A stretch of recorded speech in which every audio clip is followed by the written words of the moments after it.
Hello बच्चों। बेटा आज हम लोग आपका प्रकाश का अपवर्तन को डिस्कस करेंगे, उसको समझने की कोशिश करेंगे कि प्रकाश का अपवर्तन क्या होता है। परावर्तन आप समझ गए हैं, कोई लाइट की रे इंसिडेंस रे आई, टकराई और रिफ्लेक्ट हो गई, उसको परावर्तन बोलते थे हम। अब ये अपवर्तन क्या है?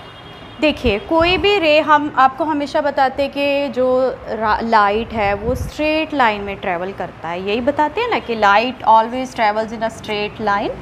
प्रकाश की किरण हमेशा सरल रेखा में चलती है। तो अब हम जो पढ़ेंगे उसमें आप देखेंगे कि रेखा की दिशा परिवर्तन होता है थोड़ा सा, कब होता है, कैसे होता है, क्यों होता है, वो सब हमको इसमें समझना है। ठीक है बेटा जी। हमने रेखा, आपको पता है प्रकाश सरल रेखा में चलता है, उसका जो दिशा परिवर्तन होता है उसको अपवर्तन बोलते हैं। वो कब होता है वो पूरा आज डिस्कस करेंगे हम। ठीक है, चलिए हम लोग पहले स्टार्ट करते हैं। सबसे पहले आप ऐसे करिए, सारे बच्चे पॉज कर लीजिए वीडियो को और जाइए तो ज़रा अपना एक ट्रांसपेरेंट कांच का ग्लास और उसमें थोड़ा पानी लेके आइए और एक पेन या एक पेंसिल लेके आइए। थोड़ा पॉज कर लीजिए वीडियो को, हम वेट कर रहे हैं, आप लेके आइए, हम भी लेके आ रहे हैं।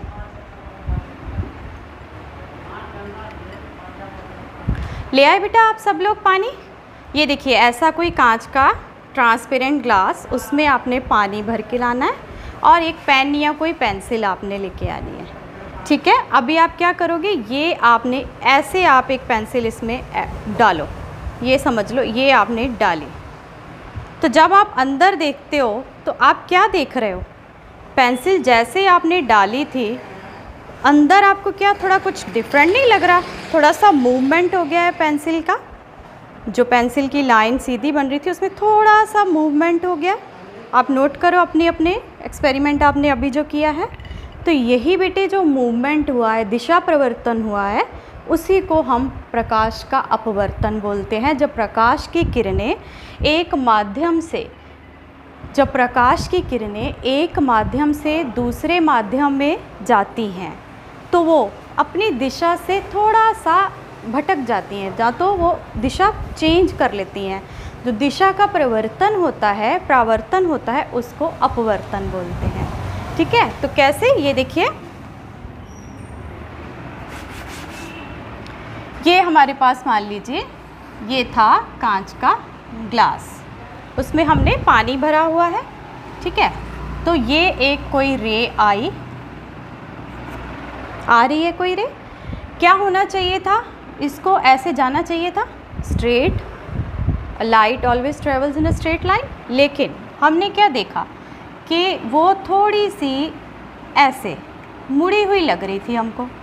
पेंसिल का एग्जाम्पल आप देखिए, जाना जैसे था उससे उसका हमको लगा थोड़ा सा मुड़ा हुआ है उसका जो आगे का हिस्सा है। तो इसी जो दिशा परिवर्तन हो गया, इसको अपवर्तन बोलते हैं बेटे। ठीक है, क्या हो रहा है, प्रकाश की किरण आ रही है कि एक माध्यम से दूसरे माध्यम में जब जाती है तो उसका दिशा परिवर्तन होता है। जब वो माध्यम के जो चेंज हो रहे हैं, दो मीडियम है, ऊपर आपका एयर है और नीचे मान लीजिए वाटर है। ठीक है, ऊपर हवा और नीचे पानी है। हवा से पानी में जैसे ही रे एंटर करती है तो वो अपनी डायरेक्शन थोड़ी सी चेंज कर लेती है। समझ में आ रहा है बेटे क्या हो रहा है? जैसे पेंसिल में हुआ, जैसे ही वो उसने चेंज किया, टच किया सरफेस को, वहाँ पे रे ने टच कर लिया, ये सरफेस है दूसरे मीडियम का, वाटर का सरफेस, उसको उसने जैसे ही टच किया तो यहाँ से उसका डायरेक्शन, उसका थोड़ी सी दिशा परिवर्तन हो गया। तो इसी को हम अपवर्तन बोलते हैं प्रकाश का। ठीक है, किसको बोलेंगे प्रकाश का अपवर्तन? प्रकाश की किरणें एक माध्यम से जब दूसरे माध्यम में प्रवेश करती हैं तो दूसरे माध्यम के तल पर, समतल पर टकराने के बाद अपवर्तित होती हैं। टकराने के बाद अपनी दिशा बदल लेती हैं, उसको अपवर्तन बोलते हैं। अब आपके माइंड में ये क्वेश्चन आ रहा होगा कि क्यों हुआ ये स्ट्रेट क्यों नहीं गई, क्यों इसने अपना डायरेक्शन चेंज कर लिया? तो वो हम अभी बताएंगे। अभी जैसे ये डायरेक्शन इसने चेंज कर लिया, आपने एयर से वाटर में आए थे, ऐसे ही आप वाटर से एयर में भी जा सकते हो, या फिर आप हवा से कांच में जा सकते हो, या पानी से कांच में जा सकते हो, कांच से पानी में, कांच से हवा में। ऐसे दो माध्यमों की बात हो रही है, दो मीडियम चाहिए आपको अपवर्तन को शो करने के लिए। तो उसमें आप देख रहे हो कि इंसिडेंस रे आ रही है, उसके सरफेस पे टकराएगी मीडियम के, दो मीडियम को अलग करने वाले सरफेस पे, और फिर उसका डायरेक्शन चेंज होता है। अब देखिए, ये आपने इसको देखा कि हवा से पानी में आके चेंज हुआ, तो क्यों चेंज हुआ, ये क्यों हो रहा है, कौन कर रहा है इसको चेंज, ये सीधा क्यों नहीं जा रहा है। तो ऐसे क्वेश्चन हमारे माइंड में आते हैं कि क्या रीज़न है जिसकी वजह से ये चेंज हुआ। तो हमारे पास हम सोचते हैं कैसे हुआ, तो ये बेटे क्यों हो रहा है, क्योंकि जो स्पीड है ना लाइट का वो डिफरेंट है, एयर में और वाटर में, दोनों में उसका स्पीड डिफरेंट है। हर एक चीज़ में उसका जो लाइट है उसका स्पीड डिफरेंट है। उसका सबसे ज़्यादा फास्ट किस में ट्रैवल करती है, वैक्यूम में। वैक्यूम में जो हवा, जो लाइट है, जो प्रकाश की किरणें हैं, वो वैक्यूम में सबसे फास्ट चलती हैं।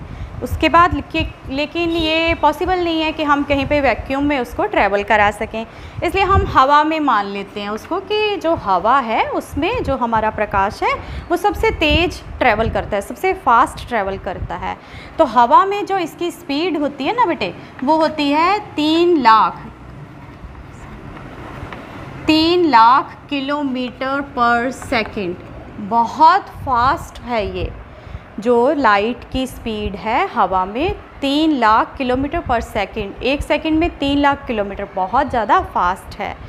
लेकिन वही अगर हम इसको पानी में इसका स्पीड देखते हैं ना बेटे, तो वो है 2,25,000 किलोमीटर पर सेकंड। ये वैल्यूज़ अप्रॉक्सीमेटली वैल्यूज़ है, अप्रॉक्सीमेशंस है स्पीड का, ये एग्जैक्ट वैल्यू नहीं है, ठीक है। एक बस आपको कंपैरिजन कर रहे हैं कि हवा में इतना स्पीड होता है, पानी में इसका स्पीड इतना होता है। और अगर आप इसको ग्लास में देखेंगे, कांच में, किसी कांच का स्लैब, उसमें अगर आप देखोगे स्पीड, तो वो होती है 2 लाख किलोमीटर पर सेकेंड। ये जो स्पीड इसकी डिफरेंट है हर मीडियम में, उसी की वजह से हमारा जो लाइट है वो अपना डायरेक्शन चेंज करता है, मतलब अपवर्तन होता है, रिफ्रैक्शन होता है। अपवर्तन को हम रिफ्रैक्शन बोलते हैं, परावर्तन को हम रिफ्लेक्शन बोल रहे थे, रिफ्लेक्शन, और अपवर्तन को रिफ्रैक्शन। ल और र का डिफरेंस है, ठीक है बेटे। क्यों हो रहा है, क्योंकि स्पीड डिफरेंट है। अब आप देखिए, आप एक स्पीड से बहुत तेज़, आप बहुत फास्ट आप रन कर रहे थे, तो बहुत तेज़ स्पीड थी आपकी, अचानक से किसी ने आपको पीछे से पकड़ा, तो आपकी स्पीड एकदम थोड़ी सी कम हुई, तो आपकी डायरेक्शन बदल जाती है, आप उस डायरेक्शन में नहीं जा पाते हैं। यही हमारे लाइट के साथ होता है, प्रकाश की किरणों के साथ होता है। वो अपनी स्पीड से आ रही थी, 3 लाख किलोमीटर पर सेकेंड की स्पीड से जब आ रही थी, लेकिन एक मीडियम पे जब उसने टकराई, उसी स्पीड, लेकिन आगे उसका स्पीड कम है, तो वो क्या करती है, अपनी दिशा को परिवर्तित कर लेती है।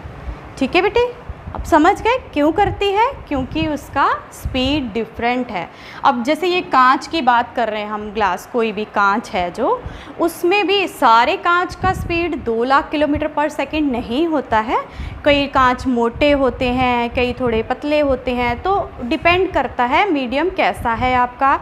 और हम जैसे जा रहे हैं, जिसका मीडियम्स का जो कंपैरिजन है उस पे हमारा अपवर्तन का डिपेंड करता है कि किधर की साइड को बेंड होगी। ये देखिए कैसे, ये हम अगर ये नीचे मान लेते हैं कि हमारे पानी है और ऊपर हवा है, ठीक है बेटा, ऊपर हमारे हवा है। आप जो मीडियम हवा है उसको हम यहाँ पे सघन मीडियम बोलेंगे, रेयरर मीडियम या डेंसर मीडियम बोलते हैं। ये रेयरर और डेंसर क्या है, रेयरर और डेंसर आपका जो मॉलिक्यूलर आप फॉर्मेशन देखते हैं ना, हमारे लिक्विड, सॉलिड, गैस का फॉर्मेशन कैसा है, कैसे आपने देखा हुआ है कि गैस में थोड़ा दूर दूर मॉलिक्यूल्स होते हैं, सॉलिड में क्लोजली पैक्ड होता है, और लिक्विड में गैस और सॉलिड के बीच में होते हैं जो मॉलिक्यूलर फॉर्मेशन होती है हमारी। वो उसी की वजह से ये रेयरर और डेंसर बनता है, सघन और विरल बनता है। ठीक है, उसमें मतलब स्पीड ज़्यादा स्पेस होता है, जैसे हवा है उसका मॉलिक्यूलर जो फॉर्मेशन है मॉलिक्यूल से, वो आपका देखो कितना दूर दूर होता है, इसलिए उसमें फास्ट आती है हमारी प्रकाश की किरण। और जैसे ही वो पानी या कांच में जाती है, पानी लिक्विड है, इसका मॉलिक्यूलर फॉर्मेशन जब देखते हैं तो वो थोड़े थोड़े एयर के कंपैरिजन में थोड़े क्लोजली पैक्ड हैं, तो उसमें उसकी स्पीड कम होती है। और फिर जैसे ही अगर वो किसी कांच वाले मीडियम में चली जाती है, जो सॉलिड मीडियम है हमारे, उसका मॉलिक्यूलर फॉर्मेशन भी आपको पता है टाइटली पैक्ड होते हैं सारे, तो इसीलिए उसके जो मॉलिक्यूल्स होते हैं वो टाइटली पैक्ड होते हैं, इसलिए उसमें स्पीड और कम हो जाती है। ये आपको पता है। अब आप रेयरर और डेंसर मीडियम समझ गए क्या होता है, माध्यम समझ गए। एक माध्यम से दूसरे माध्यम में हमको प्रकाश को ट्रैवल कराना है, हमको उसकी चाल देखनी है एक माध्यम से दूसरे माध्यम में। जो माध्यम है वो एक सघन होता है और एक विरल होता है। तो जो हमारी प्रकाश की किरण का दिशा परिवर्तन होता है वो डिपेंड करता है कि हम सघन से विरल में जा रहे हैं या फिर विरल माध्यम से सघन माध्यम में जा रहे हैं, मतलब रेयरर टू डेंसर जा रहे हैं या डेंसर टू रेयरर मीडियम जा रहे हैं। अब अगर हम एयर से जाते हैं, ये मान लीजिए हमारा एयर है, ठीक है बेटे, ये पूरा एयर है और नीचे आपने ले लिया है कि यहाँ पे हमारे पास वाटर है, पानी है नीचे। ठीक, अभी हमारे पास ये कोई रे आई, ठीक है, ये रे आ गई, कोई प्रकाश की आपतित किरण। ये आप जानते हो कि आने वाली किरणों को आपतित किरण बोलते हैं। उसके बाद हम क्या एक अभिलंब खींचते थे ना, जब प्रकाश का परावर्तन पढ़ते थे तो हमने एक अभिलंब खींचा था। अभिलंब क्या होता है, जो तल पे आपका 90 डिग्री का एंगल एक लंब खींचना होता है आपतन बिंदु पे, ये आपका आपतन बिंदु होता है। सबको याद होगा, हमने प्रकाश के परावर्तन में पढ़ा था ना बेटे, ये आपकी आपतित किरण होती है। आपतित किरण जहाँ पे आके टकराती है वो आपका आपतन बिंदु होता है, ठीक है। और फिर आपतन बिंदु पे जब हम लंब खींचते हैं उसको अभिलंब बोलते हैं। ये सारी डेफिनेशंस आपको आपके माइंड में रिमाइंड होनी चाहिए, थोड़ा सा सोचिए तो आपको याद आ जाएंगे। आपतित किरण और अभिलंब को आप जानते हो। उसके बाद होना क्या चाहिए था, क्या होना चाहिए था, प्रकाश की किरण को ऐसे जाना चाहिए था ना, ऐसे जाना चाहिए था, लेकिन क्या हुआ, यहाँ नहीं गई वो, उसने क्या किया, ये थोड़ी सी इधर की तरफ मुड़ गई, ठीक है, ये इधर की तरफ मुड़ गई। जैसे हमने आपको उस ग्लास के साथ आपने अभी एक्सपेरिमेंट करके देखा, जिधर जाना था उधर जाने की बजाय वो अभिलंब की तरफ मुड़ गई, अभिलंब की तरफ चली गई। तो ये जो प्रकाश का अपवर्तन हुआ है इसी को प्रकाश का अपवर्तन कहते हैं। तो क्या हमेशा जो किरण है वो अभिलंब की तरफ ही जाएगी? नहीं बेटा, अगर अब हम इसको उल्टा कर दें, हम पानी वाले माध्यम को ऊपर कर दें और हवा को अगर हम नीचे कर दें तो फिर कैसे हो जाएगा? ये देखिए, जैसे मान लीजिए ये हमारा पानी था और नीचे हवा है, तो यहाँ से जो आपका पानी में आपकी किरण आ रही थी, ये किरण गई यहाँ से यहाँ पे टकराई, ये आपतित किरण, ये आपका आपतन बिंदु, यहाँ पे आपने अभिलंब खींचा, नीचे हवा है। अभी ये इसको जाना तो ऐसे था लेकिन ये गई ऐसे, ये अभिलंब से दूर चली गई, भाग गई अभिलंब से दूर, क्योंकि यहाँ पे स्पीड कम था, यहाँ पे ज़्यादा हो गया। अभी आप भाग रहे थे एक स्लो स्पीड से, आपको किसी ने धक्का मारा, आप अभिलंब से दूर जाके आपका डायरेक्शन चेंज हो गया। वही हुआ जब ये डेंसर टू रेयरर मीडियम जाती है तो अभिलंब से भाग जाती है, अगर रेयरर टू डेंसर मीडियम आती है तो अभिलंब की ओर आती है। समझ में आ रहा है बेटे? ये सब डिपेंड किस पे कर रहा है? आपकी स्पीड पे, कि जिस भी माध्यम में है उसका स्पीड कितना है। अगर प्रकाश की किरण रेयरर मीडियम से स्टार्ट हुई है, डेंसर में जा रही है, जहाँ फिर डेंसर से स्टार्ट होकर रेयरर में जा रही है, इस पे हमारा डिपेंड करता है कि प्रकाश की किरण अभिलंब की दिशा की तरफ जाएगी, अभिलंब की तरफ मुड़ेगी, जहाँ फिर अभिलंब से दूर भाग जाएगी। और अच्छे से इसको एक बार फिर से देखते हैं, एक बार दोबारा देखो बेटे। ये था आपका मीडियम कोई एयर और नीचे है आपके पास वाटर, ठीक है। तो हमने क्या किया था, ये एक आपतित किरण थी, आपतित किरण का डेफिनेशन आपको पता है। फिर हमने आपतन बिंदु से एक अभिलंब खींच लिया, अभिलंब का डेफिनेशन भी आपको आता है। फिर हमने इसको अपवर्तित किरण कैसे बनी थी, जानी इधर थी लेकिन थोड़ी सी बेंड हो गई, तो ये आपकी अपवर्तित किरण है। अपवर्तित किरण का डेफिनेशन आप लिख लोगे बेटे, आपको आपतन बिंदु और आपतित किरण का डेफिनेशन आता है ना। ऐसे ही आपको अभिलंब का डेफिनेशन भी आता है। आपतित किरण आने वाली किरण, आपतन बिंदु जहाँ पे आपकी किरण टकराती है, दो मीडियम को अलग करने वाला तल, जिस बिंदु पे आपकी आपतित किरण टकराई उसको आप आपतन बिंदु बोलेंगे यहाँ पे। उसके बाद टकराने के बाद प्रकाश की किरण का जो दिशा परिवर्तन हुआ है, ये जो किरण है इसको हम अपवर्तित किरण बोलेंगे। कौन सी किरण बोलेंगे बेटे, अपवर्तित किरण।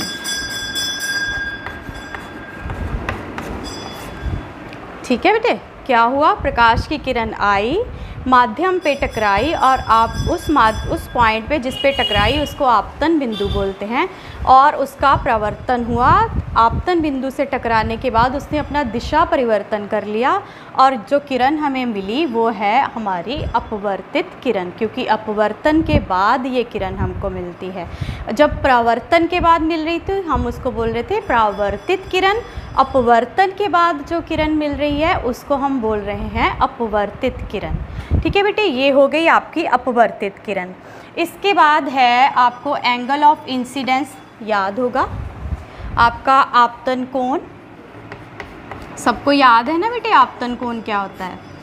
आपतन कोण आपका होता है आपतित किरण और अभिलंब के बीच में बना हुआ कोण आपतन कोण होता है। इसको एंगल ऑफ इंसिडेंस भी बोलते हैं और आप इसको आई से डिनोट करते हैं ना बेटा। और फिर अब आगे है जो प्रावर्तित किरण और अभिलंब के बीच में एंगल बनता है, उसका भी कोई नाम होगा ना। इसका नाम क्या है, अपवर्तन कोण। अपवर्तन कोण, और इसको आर से डिनोट करते हैं, एंगल ऑफ रिफ्रैक्शन। प्रावर्तन में था एंगल ऑफ रिफ्लेक्शन, अपवर्तन में है एंगल ऑफ रिफ्रैक्शन। ठीक है, ये आपका इंसिडेंस एंगल, ये रिफ्रैक्शन एंगल। इतना आप क्लियर हो गया आपको कि एक मीडियम से दूसरे मीडियम में जाने पे प्रकाश की किरण मीडियम के तल से टकराने के बाद अपना दिशा परिवर्तन करती है, उसी को हम अपवर्तन बोलते हैं। तो अपवर्तन पे जो किरण है आपके आपतन बिंदु से दिशा परिवर्तित करने वाली किरण को आप अपवर्तित किरण बोलते हैं, और आपके एंगल ऑफ इंसिडेंस आपतन कोण और अपवर्तन कोण भी आपको यहाँ से मिल गए। ये सब मिल गए आपको। अब इसको हम यहाँ तक बेटे क्लियर हो गया। अभी कैसे हो रहा है फिर से एक बार आपको फिर से बता देते हैं ताकि आपको कोई कन्फ्यूज़न ना रहे। अभी तो हमने जो बताया कि जो किरण हमारी अभिलंब की दिशा की तरफ जा रही थी, अब अभिलंब से जो दूर जा रही है उसको एक बार दोबारा देखते हैं। आपने क्या किया, पानी वाला माध्यम ऊपर रख लिया, ठीक है, और फिर नीचे हवा है। ओके, तो आपका ये यहाँ ऊपर सारा पानी है, यहाँ पे पानी है, इसमें जो लाइट आ रही है ये लाइट आई, प्रकाश की किरण आई पानी वाले माध्यम से, फिर उसको बाहर हवा में जाना है अब। ठीक है, यहाँ पे ये आपतित किरण है, ये आपका अभिलंब होता है बेटा, और फिर अभिलंब को दोबारा बना देते हैं, डॉटेड लाइन से हम अभिलंब को बनाते हैं 90 डिग्री का एंगल। कहाँ पे, आपतन बिंदु पे, ये आपतन बिंदु O, ये मान लीजिए AO जो है आपकी प्रकाश की आपतित किरण, O आपका आपतन बिंदु। अब जो क्योंकि ये आपका जो है सघन माध्यम है, मतलब डेंसर मीडियम है, और ये आपका विरल माध्यम है, मीन्स रेयरर मीडियम है। जब सघन से विरल में जाती है, डेंसर से रेयरर में जाती है, तो प्रकाश की किरण अपवर्तन के बाद अभिलंब से दूर भाग जाती है। ये यहाँ पे थोड़ी सी दूर चली गई, ये एंगल का नाम है I और इसका नाम है R, angle of incidence, angle of refraction. ठीक है बेटे, अभी जब हमने हवा वाला हवा को ऊपर रखा था और पानी को नीचे रखा था, तब आपके पास कैसे फिगर बन रही थी, ये देखिए एक बार एक साथ दोनों फिगर को देख लीजिए। ये इसको जाना इधर था लेकिन ये थोड़ा सा अभिलंब की तरफ मुड़ गई, यहाँ पे एंगल ऑफ इंसिडेंस और ये था एंगल ऑफ रिफ्रैक्शन।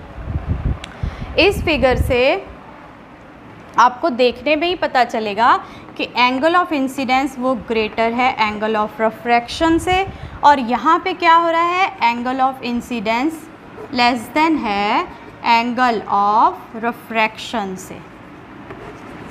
ठीक है, जो I है यहाँ पे वो ग्रेटर होता है एज़ कंपेयर टू R, और आप जब सघन से विरल में जाते हैं तो जो I है वो लेस देन होता है R से।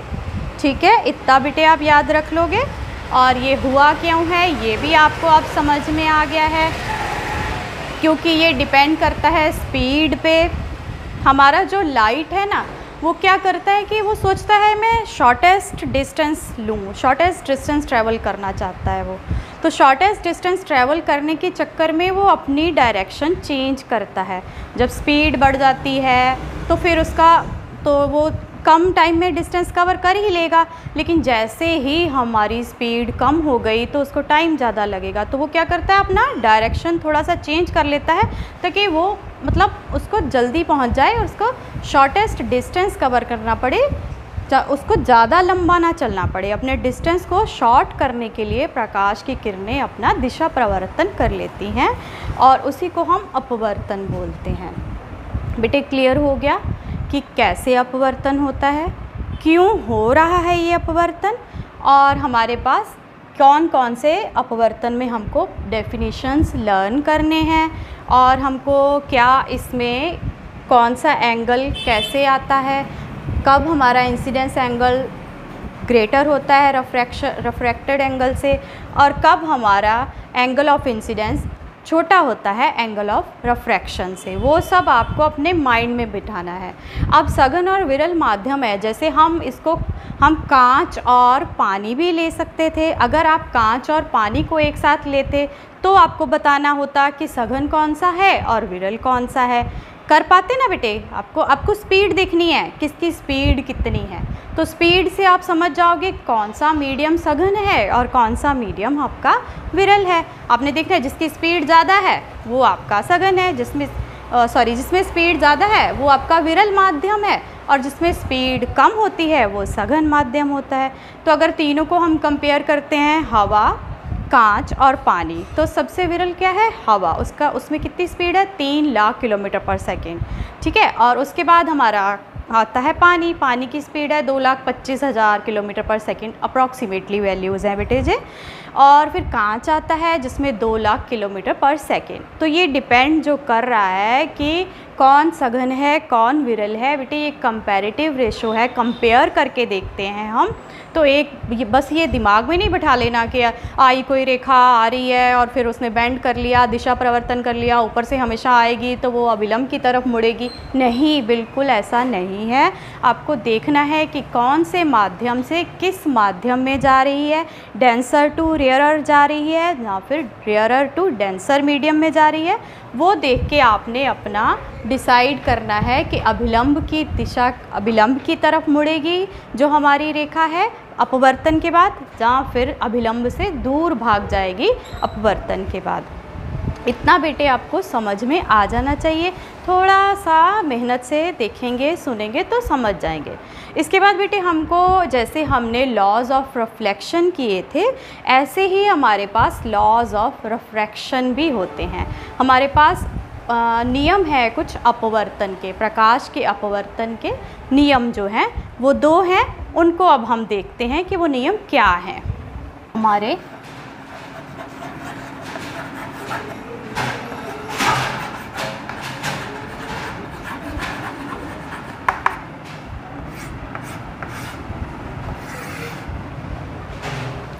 लॉज ऑफ रिफ्रैक्शन, बेटा रिफ्रैक्शन, पहले अपने रिफ्लेक्शन को स्टडी किया था, अब रिफ्रैक्शन है ये।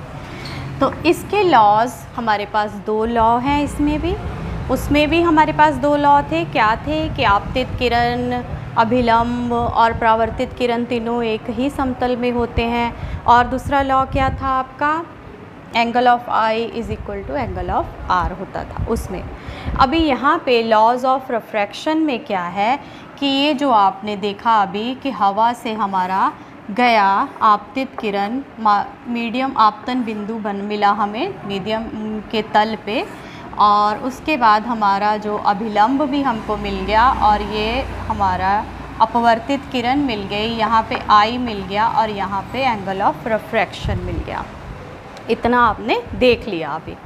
तो ये हम तब बात कर रहे हैं जब हम रेयरर टू डेंसर जा रहे हैं, तो उसकी इसमें आर लेस देन आई है। अगर डेंसर टू रेयरर, उसका भी आप डायग्राम बना लीजिए।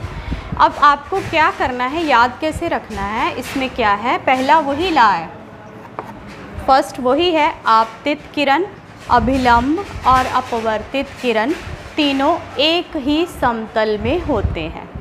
कौन कौन, आपतित किरण, अभिलंब और अपवर्तित किरण तीनों एक ही समतल में होते हैं। अब बेटे आप कहोगे ये तो किसी ग्लास में जा रहा था, ये आपको ये कैसे एक ही समतल में कैसे, एक ही समतल मतलब आपका सिर्फ एक्स एक्सिस और वाई एक्सिस ही है, जेड एक्सिस नहीं है इसमें, ठीक है। एक ही समतल मतलब ये जेड एक्सिस की तरफ कुछ नहीं हो रहा है, इसमें सिर्फ एक्स एक्सिस और वाई एक्सिस में ही सब कुछ हो रहा है। तो ये एक ही समतल में है तीनों। कौन कौन, आपका आपतित किरण, आपतित किरण, अभिलंब और अपवर्तित किरण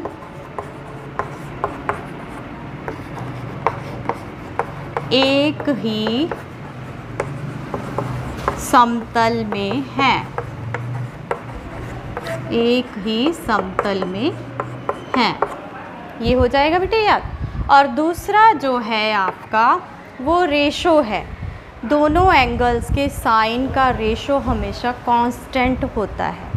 एंगल्स बराबर नहीं है वो हमने देख लिया, जब ये रेयरर टू डेंसर आ रहा है तो R इज़ लेस देन होता है I से, अगर डेंसर टू रेयरर जा रहा है तो R ग्रेटर होता है I से। तो इक्वल नहीं है इसमें वो क्या कह रहा है, साइन ऑफ एंगल I और साइन ऑफ एंगल R जब हम फाइंड करते हैं तो ये एक कांस्टेंट टर्म आती है, कांस्टेंट टर्म हमारे पास आती है। ये आपके लॉज ऑफ रिफ्रैक्शन है। इसको हम आगे जब न्यूमेरिकल्स करेंगे तो और थोरोली स्टडी करेंगे कि इससे हमारा क्या मतलब है। अभी आपको बस यही देखना है कि आपतित किरण, अभिलंब और अपवर्तित किरण एक ही समतल में है, और आपने कहना है कि साइन ऑफ एंगल I और साइन ऑफ एंगल R का जो रेशो है वो एक कांस्टेंट टर्म होता है। इतना याद कर लेंगे बेटे। रेयरर डेंसर मीडियम को अच्छे से समझ लीजिए और अपवर्तन को अच्छे से समझ लीजिए कि कब वो अभिलंब की तरफ जा रहा है, कब अभिलंब से दूर जा रहा है। ओके बेटा, इतना करिए, फिर हम आपको आगे इसके फिर से मिलेंगे। थैंक यू बेटा।